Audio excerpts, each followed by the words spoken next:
लेकिन विधायक ने उनको धमकी दी कि मैं तुम्हें मरवा दूंगा, तो मैं बुर्खा ओढ़ती थी। तो हमने कहा दीदी हम नकाब ओढ़ते, हम बाहर कैसे निकलेंगे। तो उन्होंने सोचा ये तो मुलायम सिंह का है, नीला देखा तो मायावती का है। नमस्कार, आप देख रहे हैं हिंदुस्तान न्यूज नेशन। आज हमारे साथ जो शख्सियत हैं, फरीदा बेगम जी, बुंदेलखंड कमांडर गुलाबी गैंग। सबसे पहले हम जानना चाहेंगे कि गुलाबी गैंग जो संगठन है, इसमें ऐसा क्या लगा जो आप इसको चुनी और आप इसके साथ आए? इसमें सबसे अच्छा मुझे ये लगा कि जो बेटियों को और महिलाओं को इंसाफ नहीं देती पुलिस, वो गुलाबी गैंग इंसाफ दिलाती है। और इंसाफ के लिए हमें लड़ना चाहिए। इंसाफ एक वो चीज़ है कि इसमें हमारा कोई जात, कोई बिरादरी का कोई मसला नहीं है। सारे जात हमारा एक परिवार है और परिवार की लड़ाई लड़ना एक हमारा धर्म है। अपने राष्ट्रीय कमांडर संपत पाल जी मैम के बारे में क्या कहना चाहेंगे? हमारी राष्ट्रीय कमांडर संपत दीदी ने देश में नहीं विदेशों में भी नाम कमाया है। और हमारी राष्ट्रीय कमांडर ने कितनी महिलाओं, कितनी बेटियों की शादी कराई है, कितनी महिलाओं को इंसाफ दिलाया है। और यहाँ तक कि वो एक विधायक से भी सिल्लू कांड में जब उन्होंने उनकी लड़ाई लड़ी तो विधायक को उन्होंने जेल भेजा था, लेकिन विधायक ने उनको धमकी दी कि मैं तुम्हें मरवा दूंगा। तो उन्होंने कहा ठीक है, मौत एक दिन आना है, आप मुझे मरवा देना, लेकिन ये लड़ाई मैं लड़ूंगी। और उन्होंने उस लड़ाई को लड़ा और उनकी जीत हुई, सच्चाई की जीत हुई। आप इस संगठन में कब ज्वाइन किए और कैसे हो, क्या परिस्थितियां बनी? हालात तो ऐसे थे कि उस टाइम मैं बुर्खा ओढ़ती थी। और जब संपत दीदी आई और कहने लगी फरीदा मुझे तुम्हें महोबा जिला कमांडर बनाना है, तो हमने कहा दीदी हम नकाब ओढ़ते, हम बाहर कैसे निकलेंगे, बात कैसे करेंगे। अरे बोली नहीं, तुम तेज हो और तुम बात करोगी और महिलाओं को इंसाफ दिलाओगी, मुझे भरोसा है तुम्हारे ऊपर। फिर उन्होंने 2 पत्रकार उनके साथ आए, तो उन्होंने हमारी फोटो ली और घोषित कर दिया कि मैंने जिला कमांडर फरीदा को बनाया। उसी बीच एक बेटी का मसला आया, उसका मुकदमा नहीं लिख रहा था, उसके साथ बलात्कार हुआ था। हम दीदी थाने गए, मीडिया ने इंटरव्यू लिया। हालांकि पहली बार तो बोलने में हम झिझके, काफी दिन तक ये चलता रहा कि हम मीडिया के सामने नहीं आते थे, काम करते थे। तो आप लोग ग्राउंड लेवल पे काम करती हैं और हमने देखा है कि इसमें जो है एक ही कलर की सारे लोग जो है, सारी महिलाएं कपड़े पहनती हैं, वो गुलाबी कलर की साड़ी जो है, इसका क्या कारण? इसका ये कारण है कि जैसे पहले हम लोग लखनऊ में हमारी राष्ट्रीय कमांडर घेराव करने जाते थे, तो महिलाएं तरह तरह की साड़ी पहनती थी। एक बार ऐसा हुआ कि 2 महिलाएं हमारी छूट गईं। जब हमारी महिलाएं छूट गई तो हमारी राष्ट्रीय कमांडर ने सोचा कि हम एक कलर की कोई ऐसी ड्रेस चुन लें कि जिसमें हमारी महिलाओं की एक पहचान रहेगी कि हमारी महिलाएं भाई इस कलर में है तो एक सी रहेंगी और खो नहीं पाएंगी। जब वो मार्केट में गई तो उन्होंने देखा लाल, तो उन्होंने सोचा ये तो मुलायम सिंह का है, नीला देखा तो मायावती का है। इस तरह से उन्होंने देखते देखते एक गुलाबी दुपट्टा उनको देख गया, तो कहने लगे इस कलर की साड़ी सही रहेगी और गुलाबी साड़ी और गुलाबी डंडा। हमारी दीदी ने चुना।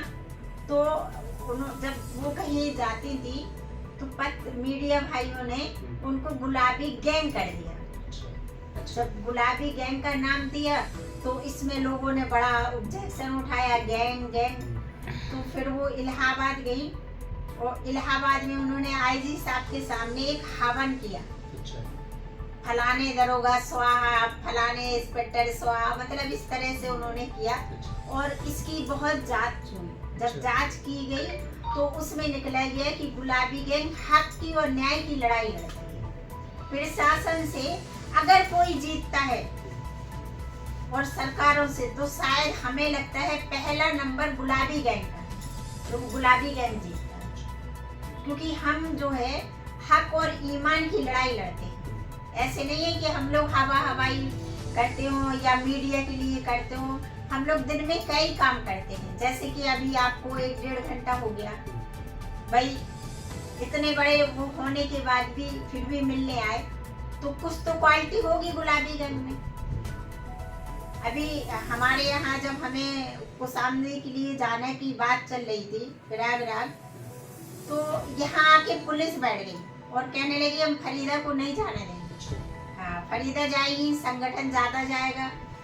हमारी राष्ट्रीय कमांडर ने बोला आईजी साहब से कि अगर आपने फरीदा को रोका तो अगर मेरा नाम संपत पाल होगा तो आपको वादा ज्ञापन लेने आना पड़ेगा, इतना बवाल कर देंगे कौसाम्बी वाले मामले में। फिर उन्होंने आईजी साहब ने वहाँ जो अपर एसपी थे कौसाम्बी में, उन्होंने यहाँ के अपर एसपी को फोन किया कि भाई फरीदा को आने दो और बवाल ना करना। तो हम लोग गए यहाँ से। तो आप लोग वहाँ बवाल किए या शांतिपूर्वक? नहीं, हमारा शांतिपूर्वक था। हमारा ये था, हमारा मकसद ये है कि न्याय मिलना चाहिए। हमारे बवाल करने से नहीं हमें मतलब, हमारा मकसद एक ही होता कि न्याय मिलना चाहिए। एक यहाँ पे बेटी थी और मनीलाल पाटीदार बड़े तेज और तर्राक थे। उन्होंने जबरदस्ती लोगों के ऊपर मुकदमे लिख देते थे, जेल भेज देते थे। उन्होंने यहाँ महोबा में इतनी दहशत फैलाई कि कोई भी महिला का सम्मान करते ही नहीं थे। एक महिला गई तो उसने कहा कि साहब मेरी बेटी 6 महीने से गायब है, पुलिस हमारी मदद नहीं कर रही, आप हमारी मदद कर दें। तो वो कहने लगे कि अगर दोबारा मेरे पास आ गई तो मैं तुम्हें ठोक दूंगा। ये बात उनसे किसी ने कहा कि आप जाओ, फरीदा बेगम से आप मिलेंगी, आपको इंसाफ मिलेगा। वो हमारे पास आई, हमने कहा सर आपने ऐसा बोला है? कहने लगे हाँ बोला है। हमने कहा चलिए ठीक है।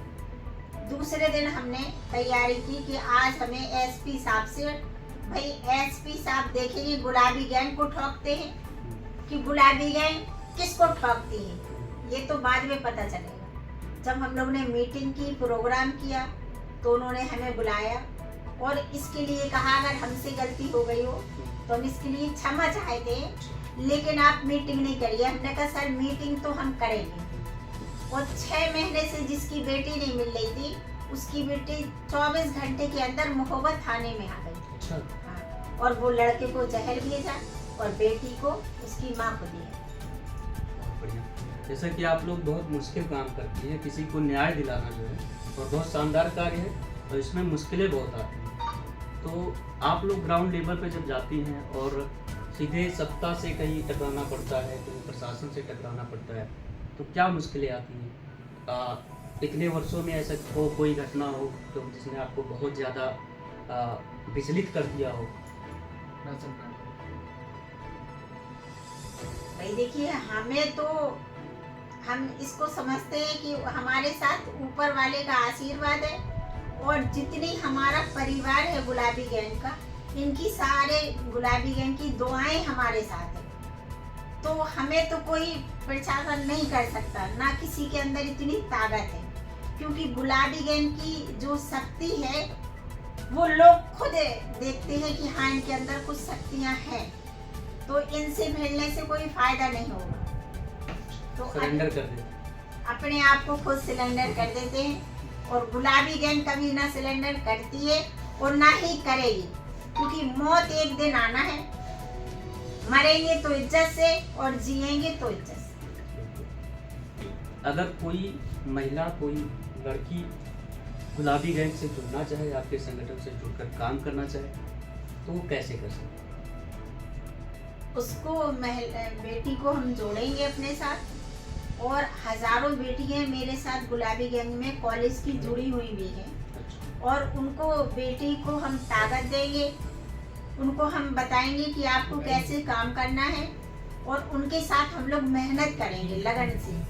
जब वो बेटी इस लायक हो जाएगी कि काम करने लगेगी, उसको खुद शक्ति आ जाएगी, तो फिर हम उससे कहेंगे आप काम करिए, हम आपके साथ। कई नेताओं का भी फोन आता होगा कि हमारे साथ आ जाइए, हमारा सपोर्ट कर दीजिए, अभी कुछ ऐसा हुआ? नेताओं का फोन तो बहुत हमारे पास आता है। एक बार ऐसा हुआ, हमारा एक मीटिंग चल रही थी और उसमें अखिलेश यादव जी को आना था। तो जब वो आए तो हमारी कम से कम होंगी 2,500-3 हजार महिलाएं बैठी थी।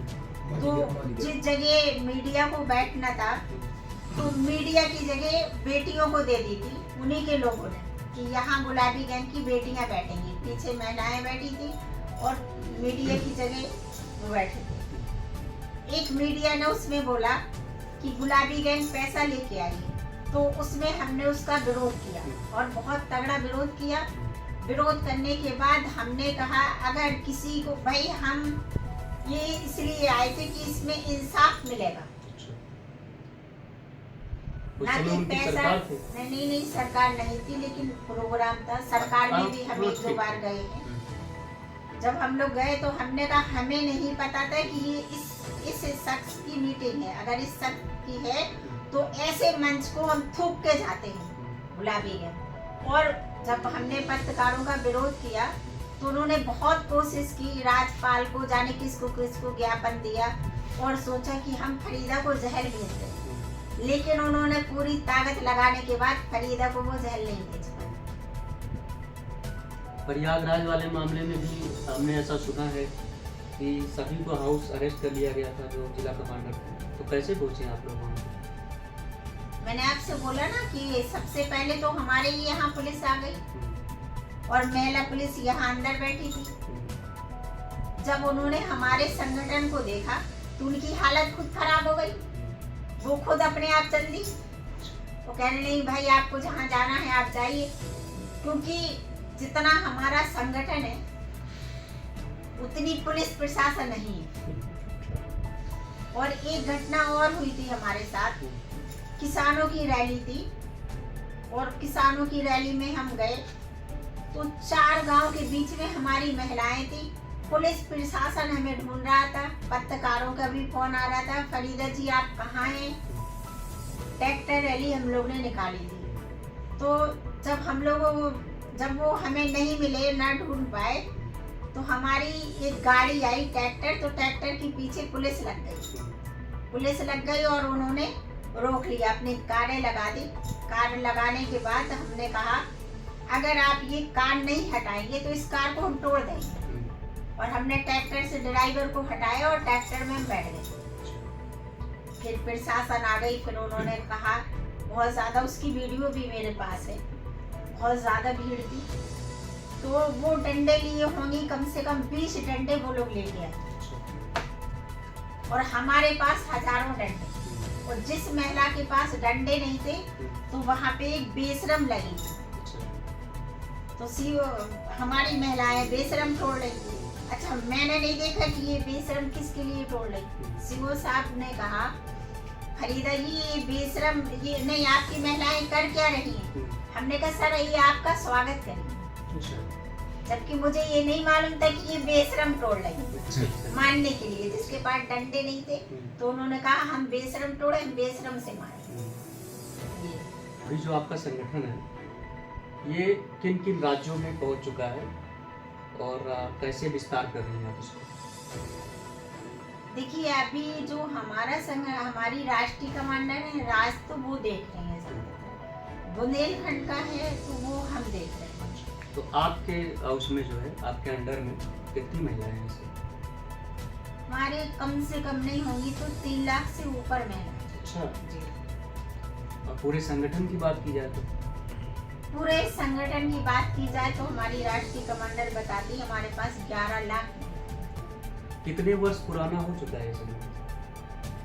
ये 2006 से हमारी राष्ट्रीय कमांडर ने शुरू किया था और 2014 में उन्होंने हमें बनाया। अभी हम जिससे बात कर रहे थे फरीदा बेगम जी हैं, बुंदेलखंड जो क्षेत्र है, रीजन है, उसकी ये कमांडर हैं और गुलाबी गैंग में ये सक्रिय रहती हैं और बहुत बेबाकी से इन्होंने सारी बातों को, अपनी बातों को रखा।